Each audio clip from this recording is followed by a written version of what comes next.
Chapter 9. The Foundation Stone. Let every man take heed how he buildeth thereon. For other foundation can no man lay than that is laid, which is Jesus Christ. Now, if man build upon this foundation, gold, silver, precious stone, wood, hay, stubble, every man's work shall be made manifest, for the day shall declare it.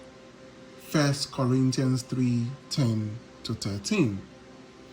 The foundation of all expression is consciousness. Try as man will, he cannot find a cause of manifestation other than his consciousness of being. Man thinks he has found the cause of diseases in germs, the cause of war in conflicting political ideologies and greed. All such discoveries of man, catalogued as the essence of wisdom, are foolishness in the eyes of God. There is only one power, and this power is God, consciousness. It kills, it makes alive, it wounds, it heals, it does all things, good, bad, or indifferent. Man moves in a world that is nothing more or less than his consciousness, objectified, outpictured. Not knowing this, he wars against his reflections while he keeps alive the light and the images which project the reflections. Quote, I am the light of the world, John 8:12. I am consciousness, is the light. I am, that is consciousness, is the light. That which I am conscious of being, that is, my conception of myself, such as, quote, I am rich, I am healthy, I am free. These are all the images that gets reflected in my world. But my consciousness or my awareness of being them is the light. The world is the mirror magnifying all that I am conscious of being. Stop trying to change the world, since it is only the mirror. Man's attempt to change the world by force is as fruitless as breaking a mirror in the hope of changing his face. Leave the mirror and change your face. Leave the world alone and change your conceptions of yourself. The reflection then will be satisfactory.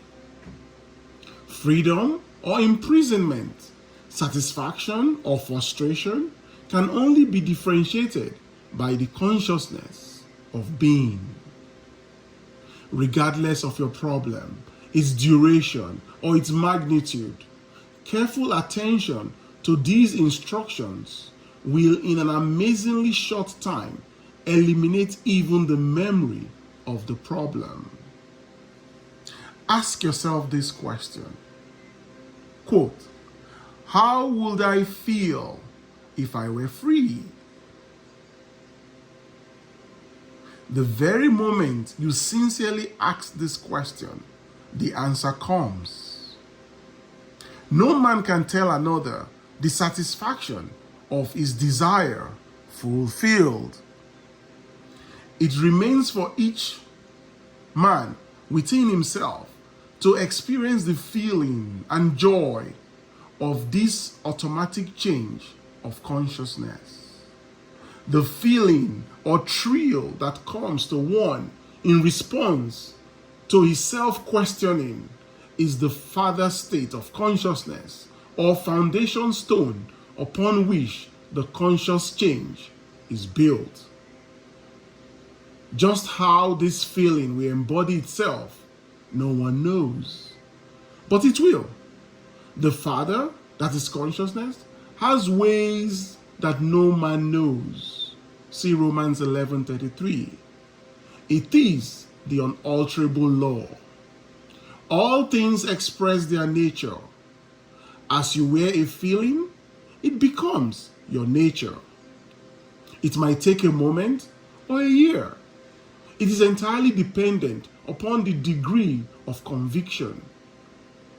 As doubts vanish and you can feel, quote, I am this, end quote, you begin to develop the fruit or the nature of the thing you are feeling yourself to be.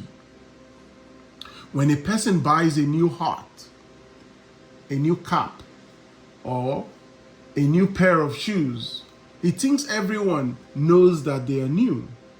He feels unnatural with his newly acquired apparel until it becomes a part of him. The same applies to the wearing of the new states of consciousness. When you ask yourself the question, quote, how would I feel if my desire were at this very moment realized, end quote, the automatic reply, until it is properly conditioned by time and use, is actually disturbing. The period of adjustment to realize this potential of consciousness is comparable to the newness of the wearing of an apparel. Not knowing that consciousness is ever outpicturing itself in conditions round about you. Like Lot's wife, you continually look back upon your problem and again become hypnotized by its seeming naturalness. See Genesis 19. Now, if you will not look back or go back to the former consciousness of your problem or situation or whatever it was, and will stay with the consciousness of the ideal, the wish you want fulfilled, you will see your world change. But if you turn back or look back like Lot's wife, you will turn into salt, meaning you preserve your old condition. Heed the words of Jesus, that is salvation. Quote, leave all and follow me, end quote. Matthew 4:19, Matthew 16:24, Mark 8:34, Luke 9:60. He says, leave all and follow me. Let the dead bury the dead. Your problem might have you so hypnotized by its seeming reality and naturalness that you find it difficult to wear the new feeling or consciousness of your Savior. But you must assume this new feeling if you would have results. The stone, that is consciousness, which the builders rejected, will not wear, is the chief cornerstone, and other foundation can no man lay. End of chapter.